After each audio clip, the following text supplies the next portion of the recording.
at the GOP. You know, I said the other day when President Obama left, 17, he knew he wasn't going to be here. 17 is going to be a very, very bad year for Obamacare. Very, very bad. You're going to have explosive premium increases, and your deductibles are so high people don't even get to use it.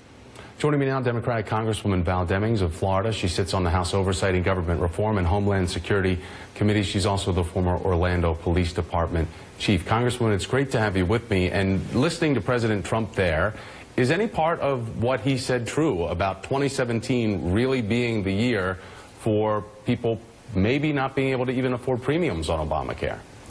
Well, Thomas, good morning, and thank you so much for having me. Look, Friday was a victory for millions of American families and people who have depended on the Affordable Care Act.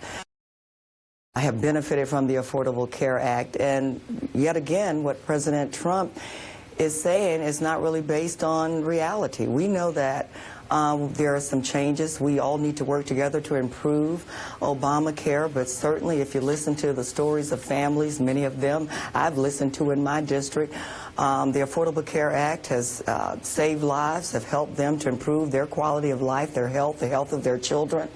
And so Friday was a victory for the American people. And what President Trump and the GOP needs to do is to work across the aisle to make health care better in America. And Congressman, you have a fresh perspective coming to Congress right now. What is it like for folks that are coming in like yourself and seeing the reaction to how certain people feel about Obamacare, whether or not they'd like to see it succeed or be sabotaged, and the influence that as a new person you have to maybe members who are entrenched in seeing it go down?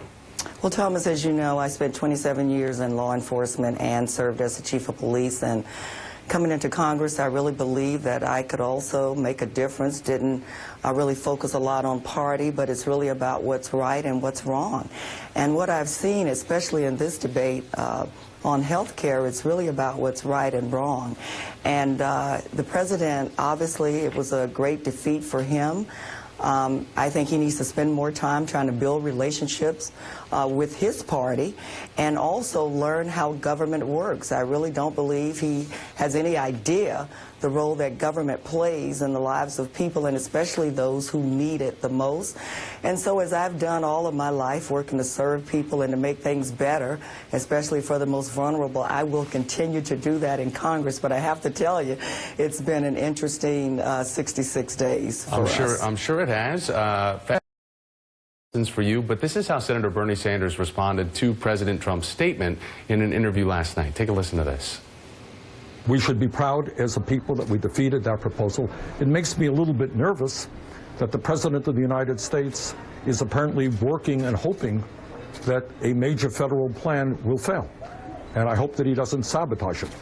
So is that the consensus, though, or the feeling that you get that this will now actively turn into sabotage to make sure that the prophecy of President Trump comes true, that he sees it collapse? I was extremely disappointed, Thomas, that President Trump said on Friday that, okay, let's just wait and watch it explode, I believe is the term he used. And I've never heard any president, Republican or Democrat, verbally with such energy express a desire, it certainly appeared to me, to see something fail that helps over 24 million of the people that he represents. But if that is President Trump's intentions, is to sit back and watch it fail or even take an active part in helping to sabotage the Affordable Care Act, I know many of my colleagues with me, will fight him every day on that and do what we can, what we just did, and what we will continue to do to protect the Affordable Care Act, and in doing so, protect millions of Americans. Do you see it as an opportunity, though, for Democrats to get President Trump's attention to make those fixes that you referenced about areas where there are much needed efforts to help Obamacare improve? I've only been there a short period of time, but what I can tell you is that that has always been the Democratic Party's intention.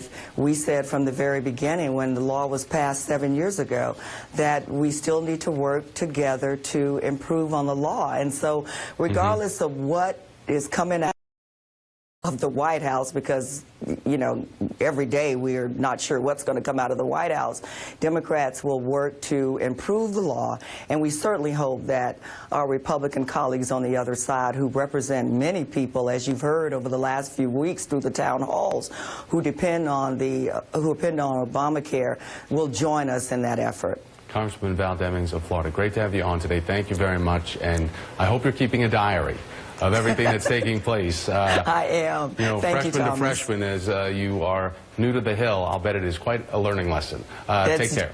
Thank